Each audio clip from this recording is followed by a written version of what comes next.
Haya basi, nachukua nafasi hii niweze kuwakaribisha. Nafikiri nimejitambulisha kama Mwalimu Onyango. Jina lingine naitwa Franki. Mada iliyoko mbele zetu ni mada ambayo iko na uzito mwingi kwetu sisi wa Kristo. Na ni mada ambayo imepelekwa tangu jadi. Kile ambacho inamaanisha ya kwamba si mara ya kwanza kupeleka mada hii. Pengine kitu ambacho kinaweza kujitokeza ni mambo mapya katika mada, lakini mada imekuwepo tangu jadi. Tunapozungumza kuhusu wana wa Yesu, kuna vipengele kadha wa kadha sisi kama Wakristo tunajenga hoja zetu kwazo, ili kwamba tuweze kudhibitisha, maana imani yetu imejengwa katika msingi huo. Msomaji? Mwalimu. Yohana 3:36 inasema, ndio, amwaminie mwana wa Mungu. Maandiko yanasema amwaminie mwana wa Mungu yuna uzima wa milele. Ndio. Asiyemwamini mwana wa Mungu hataona uzima, maliza, bali ghadhabu ya Mungu imemkalia. Basi, kwa hivyo tunapojenga hii hoja, kwanza sisi kama Wakristo tunaamini ya kwamba uzima wa milele uko kwa kumwamini mwana wa Mungu. Kwa hivyo leo tumeitwa tutangulize hoja au mada inayohusika na wana wa Yesu kwa Mungu. Niweze kutanguliza kwa kusema ya kwamba katika Biblia kuna kizazi au kuna uzazi wa namna tofauti, ambayo kwa miaka ambayo tumekuwa katika midahalo tumeweza kuona ya kwamba inawakanganya marafiki zetu wa Kiislamu. Katika baadhi ya hoja zinazowakanganya ni Yesu ni mwana wa Mungu kivipi? Kama Yesu ni mwana wa Mungu, hivyo itamaanisha ya kwamba Mariamu tutamuita mke wa Mungu. Hizo ni baadhi za hoja ambazo zinajitokeza. Lakini nisaidie kitabu cha Yohana sura yake ni ya 3 aya yake ni ya 6. Kwanza maandiko yatutofautishie tunaposema wana kwa Mungu. Msomaji? Sura ya 3 aya yake ni ya 5. inasema hivi. Soma 6 ndio nzuri. Inasema 3:6, kitabu ni cha Yohana. Biblia inasema hivi. Naam. Kilichozaliwa kwa mwili ni mwili. Maandiko yanasema kilichozaliwa kwa mwili ni mwili. Ndio. Na kilichozaliwa kwa roho ni roho. Asante. Kwa hivyo hapo tunaona kuna uzazi aina mbili. Kuna uzazi katika mwili na kuna uzazi katika roho. Kwa hivyo tunamwangalia Yesu mwana wa Mungu. Sote tunajua ya kwamba uzazi katika mwili unahusu mbegu za kizazi. Yaani kuna mbegu ya kiume na mbegu ya nini? Ya kike. Hiyo inaitwa kizazi ama uzazi katika nini? Katika mwili. Sisi hatuzungumzii wana wa Yesu kwa Mungu katika uzazi wake katika mwili. Hatuko hapo. Tafadhali, ni vizuri tutangulie kuweka vizuri. Tunazungumzia uzazi wa Yesu katika roho. Yesu ni mwana wa Mungu katika roho. Na ndio nataka kujenga mada pale. Mimi sizungumzii wana wa Yesu katika mwili. Msomaji? Mwalimu. Nisaidie Warumi 1:3, alafu ndio nianza kujenga mada. Dakika zangu 20. Kitabu ni cha Warumi 1:3. Soma 2 ndio nzuri. Inasema ambayo Mungu amekwisha kuahidi. Ndio. Kwa kinywa cha manabii wake. Katika maandiko matakatifu. Ndio. Yaani habari za mwanawe aliyezaliwa katika ukoo wa Daudi kwa jinsi ya mwili. Hatuongei hapo. Kwa hivyo Yesu ni mwana wa Mariamu, mwana wa Yusufu kwa jinsi ya mwili. Endelea. Inaendelea kusema yani habari za mwanawe aliyezaliwa katika ukoo wa Daudi. Ndio. Kwa jinsi ya mwili. Maliza. Na kudhihirishwa kwa uweza kuwa mwana wa Mungu kwa jinsi ya roho. Tulia. Alidhihirishwa kuwa mwana wa Mungu kwa jinsi ya roho. Lakini alizaliwa kwa Mariamu na Yusufu kwa jinsi ya mwili. Sisi hatuongei kuhusu mambo ya mwili. Hatuongei hapo. Tunaongea kuhusu Yesu aliyejulikana. Maana Mariamu na Yesu, leo ukiuliza kati ya Mariamu na Yesu nani aliyetangulia? Msomaji? Yesu. Nisaidie 17 aya yake ni ya 3 kwanza Yohana. Inasema, tumesema huu ni mjadala wa kielimu jameni. Hatuongei kuhusu Yesu katika mwili. Tunaongea kuhusu wana wa Yesu kwa Mungu katika roho. Tuongee katika mwili. Aya soma. Na uzima wa milele ndio huu. Yohana 17:3-5. Inasema na sasa Baba, Yesu anasema na sasa Baba, unitukuze mimi pamoja nawe, ndio, kwa utukufu ule niliokuwa nao pamoja nawe wapi? kabla ya ulimwengu kuwako. Sasa sijui Yusufu alikuwepo huko, mimi sina habari. Mimi sijui kama Mariamu naye alikuweko huko kabla ya kuweko ulimwengu kufanyeje? Kuwako. Lakini Yesu azungumzii baba yake ambaye ni katika mwili. Yusufu aongei hapo, anaongea kuhusu baba yake katika roho ambaye ni Mungu. Sasa tunazungumza kuhusu wana wa Yesu katika roho. Na ninaona Yesu anapozungumza, kabla sijaingia kwenye Qur'ani, Yesu anapojenga imada, msomaji mwalimu, Yohana 8:54, sikiliza. 8:54 kitabu ni cha Yohana. Msikilizeni Yesu sasa. Inasema hivi. Anasemaje? 8:54 kitabu ni cha Yohana. Ndio. Yesu akajibu, nikijitukuza mwenyewe utukufu wangu si kitu. Ndio. Anitukuzaye ni baba yangu. Yesu anasema anitukuzaye ni baba yangu. Ambaye nyinyi mwanena kuwa ni Yusufu. Ambaye nyinyi mwanena kuwa Yusufu ni Mungu wenu. Kumbe Yusufu ni baba yake katika mwili, lakini kuna baba yake katika roho. Huko ndio tunazungumza, Waislamu tafadhali. Kwa hivyo tunajenga mada ya kwamba Yesu wanawake, si kwamba Mungu alimzaa kimwili. Mungu hakulala na Mariamu. Hatuko huko. Nisaidie Qur'ani sura ya 6 aya 101.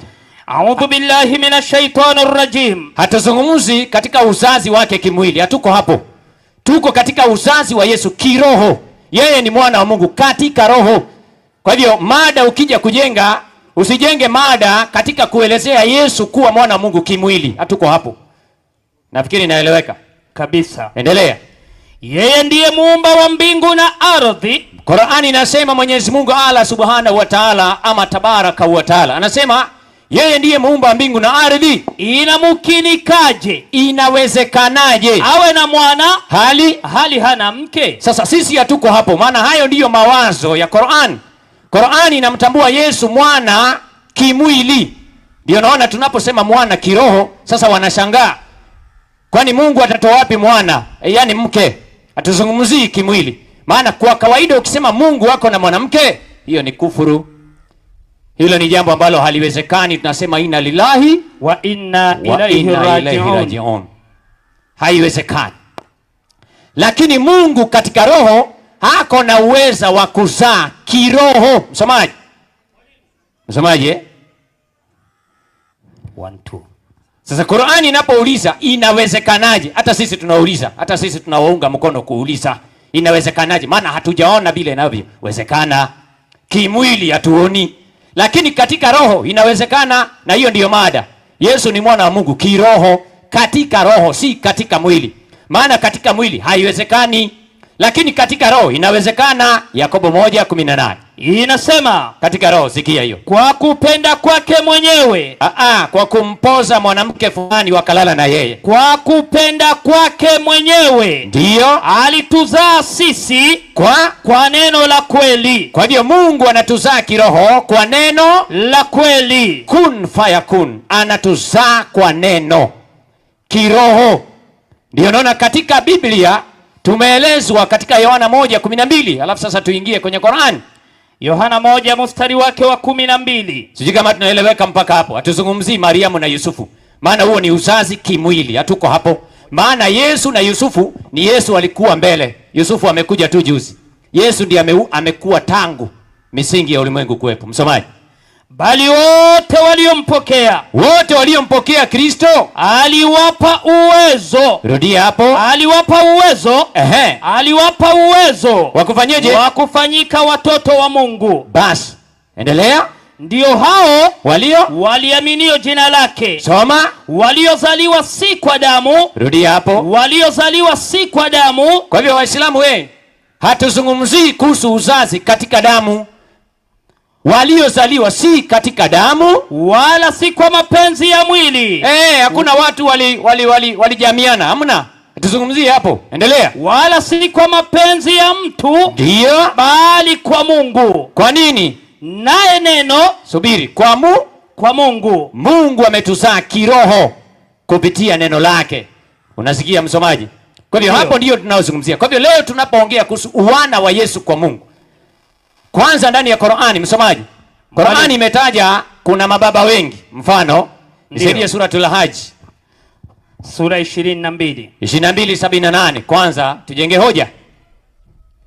Kwa hivyo mwalimu wa Kiislamu atakayepanda, hatuzungumzi kuhusu wana wa Yesu kwa Mungu kimwili. Maana hapo hiyo ni kufuru. Tuweze ingia hapo.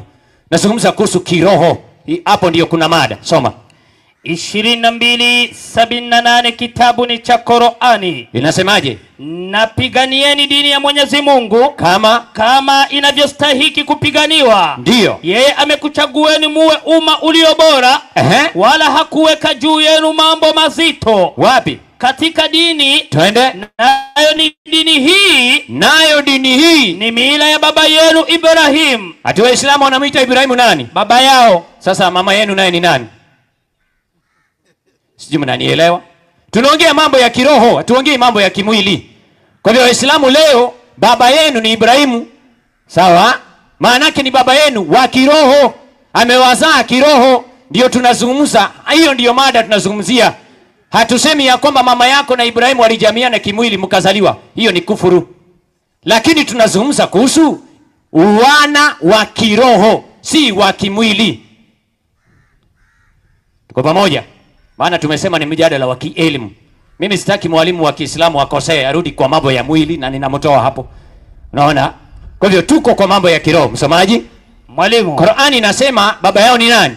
Ibrahim. Unaona? Na unajua hata ibilisi yako na watoto. Suratul Kahf. Ni 50 ngapi? 18:50. 18:50. Suratul Kahf. Soma hiyo pia. 18:50 kitabu ni cha Qur'ani. Kwa hivyo tungependa walimu wa Kiislamu tukae katika mada. Yesu mwana wa Mungu kivipi? Sisi hatuko kwa mambo ya kimwili, hatuko hapo. Aya, soma. Nakumbukeni tulipoambia malaika. Kitu gani? Msujudieni Adam. Alafu basi wakamsujudia isipokuwa Ibilisi. Yeye alikuwa miongoni mwa majini. Ndiyo. Na akavunja amri ya Allah. Endelea. Je, mumemfanya yeye Ibilisi na nani? Na kizazi chake. Ati Ibilisi na kizazi chake. Kwa hivyo Ibilisi yako na kizazi chake.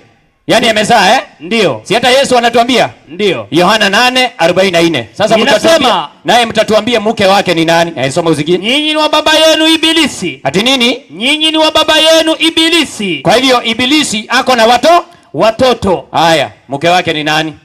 Tutakuja baadaye. Na hii ndiyo matatizo ya kukaa katika uzazi wa kimwili. Wakati ambapo tunazungumzia uzazi wa kiroho. Hiyo ndiyo mada. Yesu ni mwana. Je, kuna mahali Yesu aliwahi kusema yeye ni mwana wa Adam, tena yeye ni mwana wa Mungu? Msomaji? Naam. Nisaidie Mathayo 16. Yesu ni mwana wa Adam kimwili, lakini pia amesema ni mwana wa Mungu kiroho. Kwa hivyo tuko katika wana wake kwa Mungu kiroho. Msomaji? 16:13. Mathayo. Basi Yesu akaenda pande za Kaisaria Filipi. Akawauliza wanafunzi wake akasema. Kitu gani? Watu hunena mwana wa Adam kuwa ni nani? Amejitambua kama mwana wa Adam. Mwana wa Adam. Endelea pale chini. Petro amjibu.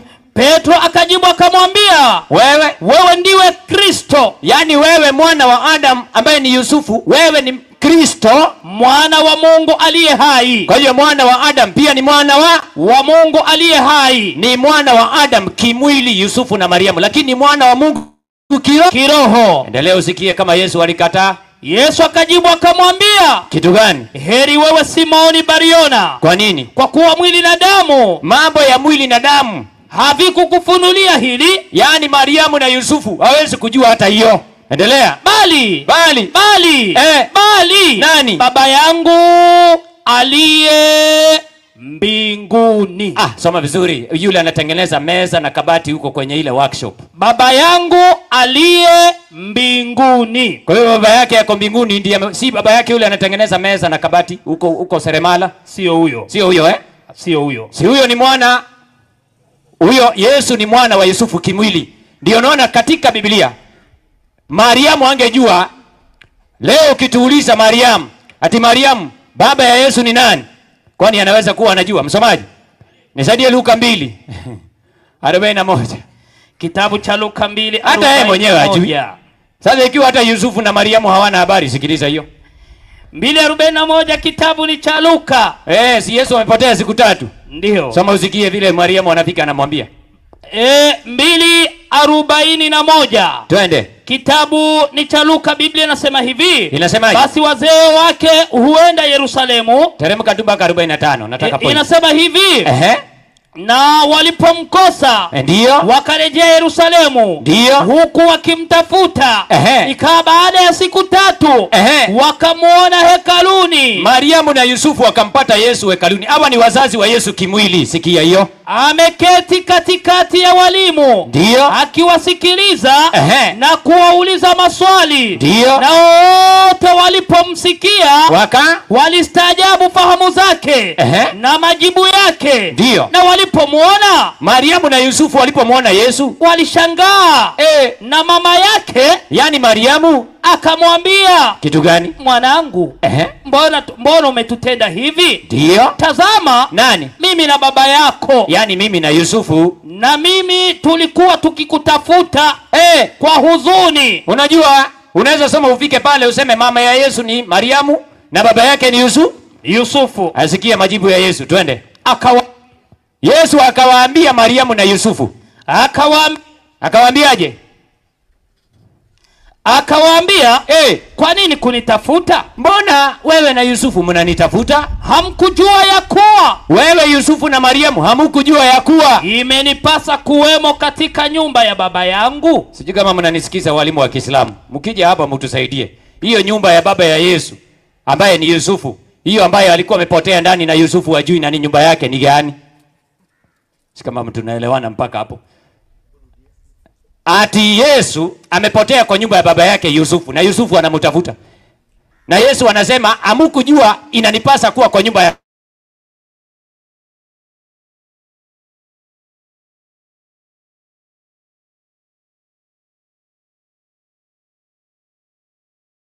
baba yangu. Sasa kama Yusufu ndiye baba na ujue hata Mariamu hakujua. Sikia Mariamu uko chini. Endelea usikie. Hata Mariamu hana habari. Amemzaa kimwili. Na huko ndio mnajenga mada zenu. Soma usikie. Inaendelea kusema. Ndio. Nao hawakuelewa na maneno hilo. Unaona? Kumbe Yusufu na Mariamu hawakuelewa Yesu, nyumba ya baba yake. Hawakuelewa ni baba yupi. Sasa hao ndio wanakuja kutuambia ni Yusufu. Tawasikia hapa. Ikiwa Mariamu hakujua hayo mambo, Yusufu hakujua, ni baba yako mgani unatuambia? Na Mariamu anasema ni Yusufu. Mariamu alikuwa anasema ni Yusufu baba yako. Na maandiko yanasema Mariamu na Yusufu hawakujua hayo mambo Yesu alikuwa anasema. Endelea usikie. Inaendelea kusema, nao hawakuelewa na neno hilo. Sasa nyinyi mtatuambia mlielewa wapi? Ikiwa Yusufu na Mariamu hawakuelewa, nyinyi mlielewa wapi? Hao ndio wazazi wake. Endelea. Akashuka pamoja nao mpaka Nazareti. Ndio. Naye alikuwa akiwatii na mamaye aliyeweka hayo yote moyoni mwake. Hayo mambo ambayo Yesu alisema niko kwa nyumba ya baba yangu, Mariamu aliweka kwa moyoni mwake. Ilimtatiza hata hakuelezea watu, maana hata yeye alikuwa anatatizika. Nyinyi mmetoa wapi majibu? Hiyo ndio hoja tunataka. Si kama tunaeleweka. Kwa hivyo hapa tunazungumzia, je, kuna mahali Yesu aliwahi kusema yeye ni mwana wa Mungu? Msomaji aya za mwisho Ndio. 10:35 Yohana. Kwa hivyo hapa tunazungumzia Yesu mwana wa Mungu kiroho. Si katika mwili. Hatuko hapo jameni. Hatujasema Mungu alilala na Mariamu wakazaa kimwili. Hatuko hapo. Tuko katika mambo ya kiroho. Soma. Inasema, ndio.